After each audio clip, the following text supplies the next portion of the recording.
Alhamdulillahilladzi khalaqas samawati wal ardh wa ja'alaz zulumati wan nur. Tsummal ladzina kafaru bi rabbihim ya'dilun. Walladzi khalaqakum min tini tsumma qada ajala. Asyhadu an la ilaha illallah wa asyhadu anna Muhammadan abduhu wa rasuluhu la nabiyya ba'da.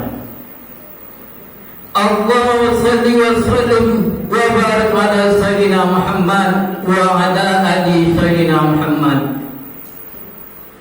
Amma ba'du fa ya ayuhan nas ittaqullaha haqqa tuqatih wa la tamutunna illa wa antum muslimun. Qala ta'ala fil Qur'anil Karim, Bismillahirrahmanirrahim. Fawailul lil musallin alladzina hum fi salatihim khashi'un. Shadaqallahul azim. Jemaah-jemaah yang dimuliakan Allah Subhanahu wa taala, kembali kita bersyukur kepada Allah Subhanahu wa taala yang telah memberi rahmat dan karunia-Nya sehingga kita pada Jumat kali ini masih diberi kesempatan untuk berubudiah mengerjakan salah satu perintah Allah, yaitu salat fardu Jumat, yang insya Allah sebentar lagi akan kita laksanakan. Juga kita bersyukur kepada Allah Subhanahu wa taala, Allah masih mempertemukan kita pada bulan Ramadan tahun ini, bulan yang agung, bulan yang sangat mulia. Karena itu banyak-banyaklah kita bersyukur kepada Allah Subhanahu wa taala. Selawat berserta salam kita persembahkan buat junjungan alam Nabi besar Muhammad sallallahu alaihi wasallam dengan ucapan Allahumma shalli ala sayyidina Muhammad wa ala ali sayyidina Muhammad.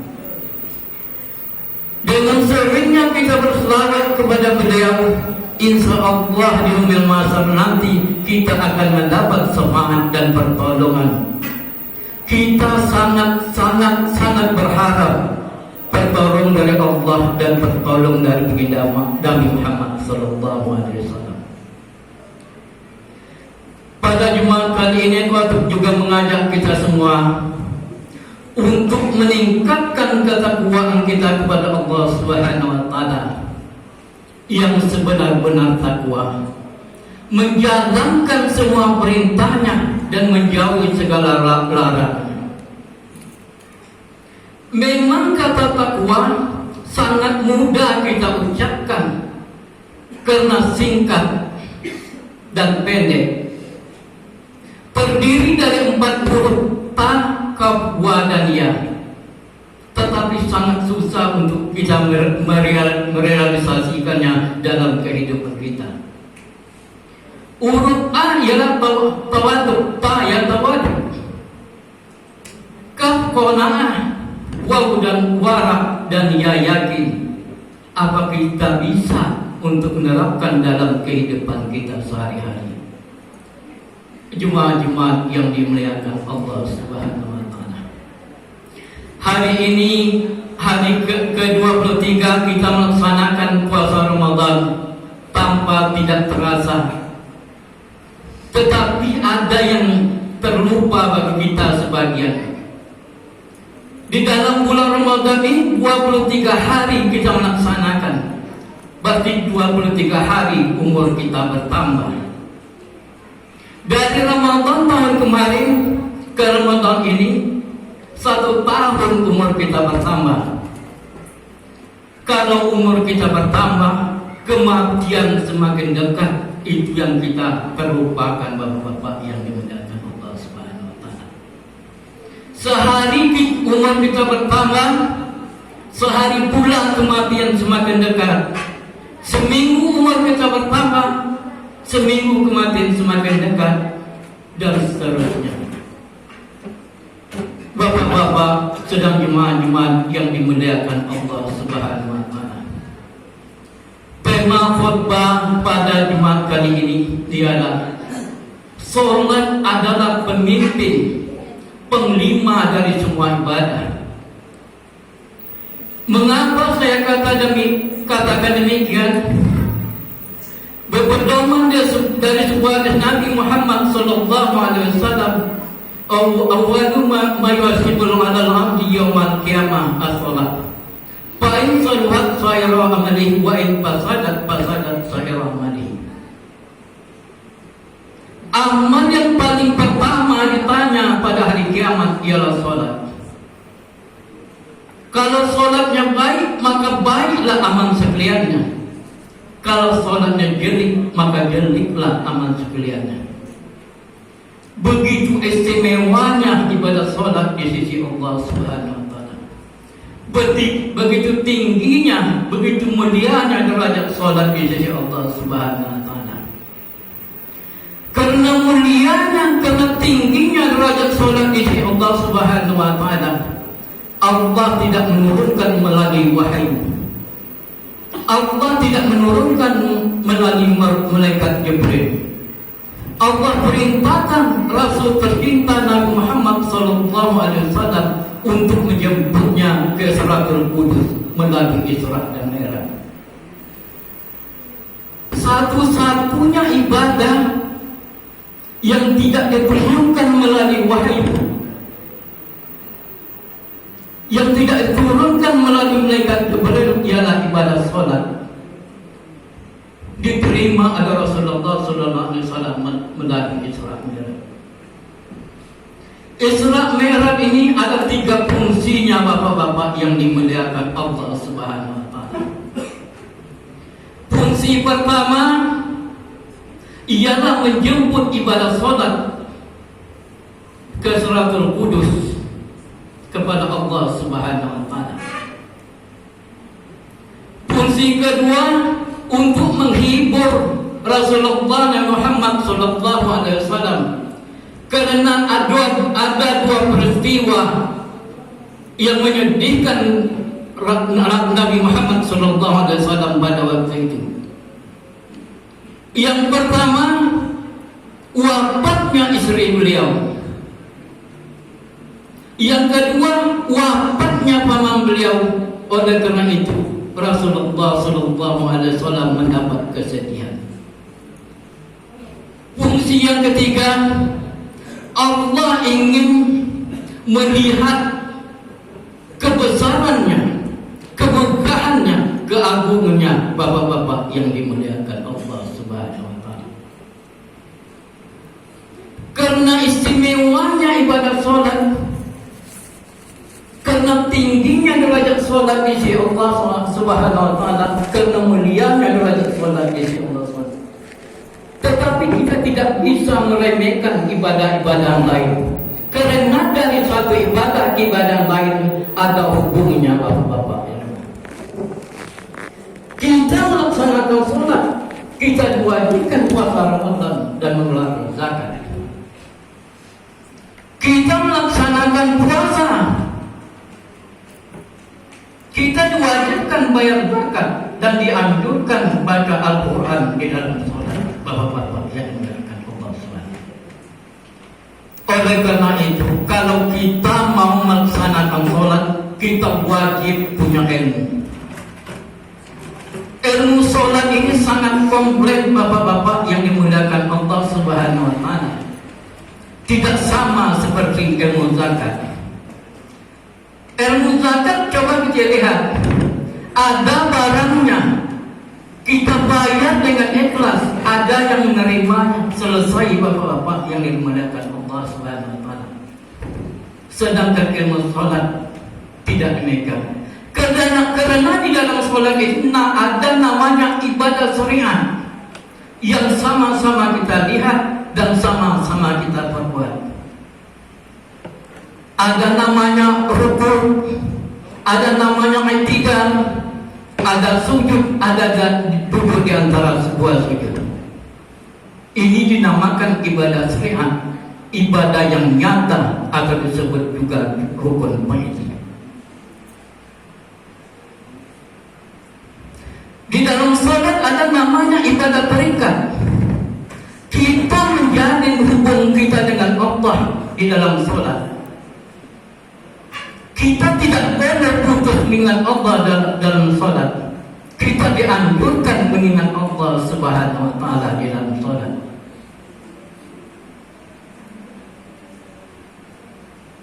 Mengingat Allah di dalam salat adalah salah satu ciri-ciri kehusukan kita dalam melaksanakan salat. Bapak-bapak yang dimuliakan Allah Subhanahu wa taala.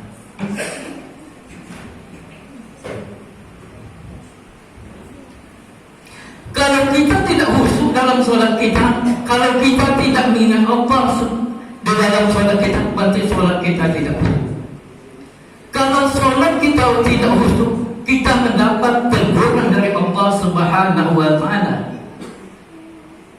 yang berbunyi dalam surat Al-Maun, "Fawailul lil musallin allazina hum fi shalatihim khashi'un." Celakalah orang-orang yang mendirikan salat. Orang yang mendirikan salat celaka, apalagi yang tidak salat, bapak-bapak, yang tidak khusyuk di dalam salatnya. Orang yang tidak khusyuk di dalam salat. Ayat ini ada dua penafsiran para ulama. Ulama pertama mengatakan, celakalah orang yang lalai di dalam salatnya. Ulama kedua mengatakan, celakalah orang yang melalaikan salat padahal azan telah berkumandang di masjid. Bapak-bapak yang dimuliakan Allah Subhanahu wa taala. Menurut Imam Abdul Qayyim, kategori khusyuk di dalam salat ini ada 5 kategori menurut Imam Abdul Qayyim. Yang pertama, kata Imam Abdul Qayyim, kita melaksanakan salat, kita tahu tujuan salat kita mengerti apa yang kita baca, kita ingat akan Allah Subhanahu wa taala, dan seolah-olah kita berhadapan dengan Allah Subhanahu wa taala. Itu yang pertama, seolah-olah kita berhadapan dengan Allah Subhanahu wa taala. Yang kedua, kata Imam Abdul Qayyim, kita melaksanakan salat, kita tahu tujuan salat kita mengerti apa yang kita baca, kita ingatkan Allah Subhanahu wa taala. Tapi ada tetapinya. Walaupun kita tidak melihat Allah, tapi Allah pasti melihat kita. Karena dilihat oleh Allah Subhanahu wa taala dan diawasi para malaikat, insya Allah salat kita menjadi khusyuk, bapak-bapak yang dimuliakan Allah Subhanahu wa taala. Yang ketiga, ada tarik ulurnya. Maksudnya, bapak-bapak yang dimuliakan Allah Subhanahu wa taala, kita melaksanakan salat, kita tahu tujuan salat kita mengerti apa yang kita baca, tetapi kita tidak bisa menafsirkannya atau merealisasikannya di dalam salat. Kadang-kadang kita lupa dengan Allah dan kembali dengan Allah. Kadang lupa lagi kembali dengan Allah. Kategori ini termasuk kategori khusyuk. Karena ada perjuangan, karena ada jihad di dalam salat. Dari kita lupa mengingat Allah dan kembali mengingat Allah Subhanahu wa taala. Setiap kali kita lupa mengingat Allah Subhanahu wa taala dan kembali mengingat Allah Subhanahu wa taala, diberi pahala oleh Allah Subhanahu wa taala. Yang keempat, masih dalam proses, bapak-bapak. Mulai dari dia tidak mengerti tujuan salat tujuan salatnya. Dia tidak mengerti apa yang dia baca. Dia tidak ingat akan Allah Subhanahu wa taala. Dia lalai di dalam salat, bapak-bapak yang dimuliakan Allah ini. Kategori ini dapat pahalanya sedikit. Menurut sebuah hadis Nabi Muhammad SAW, salat orang yang tidak khusyuk itu mendapat pahala, tapi tidak sampai seberat sayap nyamuk, bapak-bapak. Begitulah ringannya. Saya telah hampir 60 tahun. Setiap kali saya tokok yang sayapnya hancur, Bapak-bapak yang dimuliakan Allah Subhanahu wa taala. Yang kelima, tidak diterima oleh Allah Subhanahu wa taala. Mulai dari wudhunya tidak benar. Basuh, cuci mukanya sekedarnya, cuci tangannya tidak sampai ke siku, cuci kakinya ditendang-tendang. Padahal Allah telah beri petunjuk di dalam Al-Quran.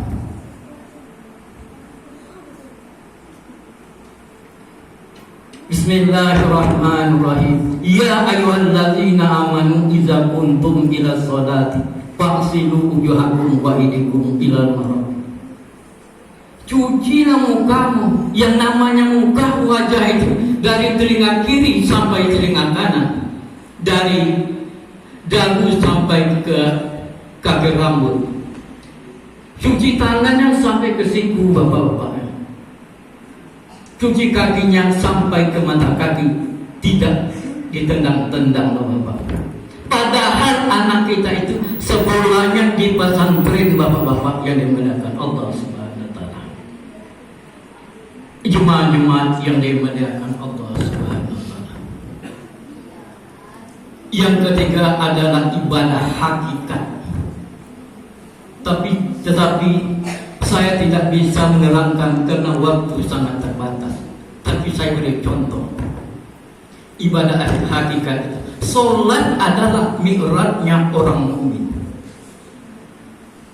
Yang namanya mi'raj semua kita pasti tahu. Yang namanya mi'raj pasti naik. Apa yang naik menghadap Allah Subhanahu wa taala? Marilah kita sadar, kita tanyakan kepada yang ahlinya, Bapak-bapak yang dimuliakan Allah Subhanahu wa taala. Jemaat-jemaat yang dimuliakan Allah Subhanahu wa taala. Oleh karena itu saya mengajak kita semua untuk bagaimana sholat kita sempurna, bagaimana sholat kita khusyuk. Yang pertama, kita wajib mengetahui siapa yang memerintah sholat tersebut. Kita harus kenal siapa yang memerintah ibadah tersebut. Tentu Allah Subhanahu wa taala. Kita wajib mengenal Allah. Mengenal Allah tidak sama seperti saya mengenal bapak-bapak dan bapak-bapak mengenal saya.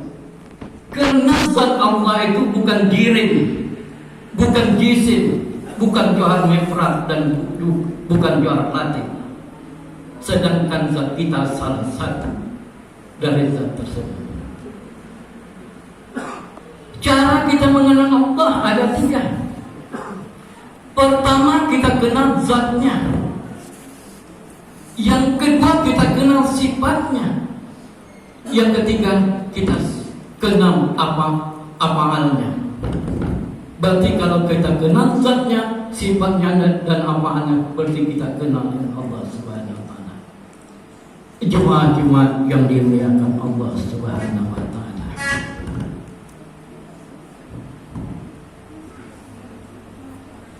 Oleh karena itu saya sekali lagi mengajak kita semua, marilah kita sempurnakan ibadah kita.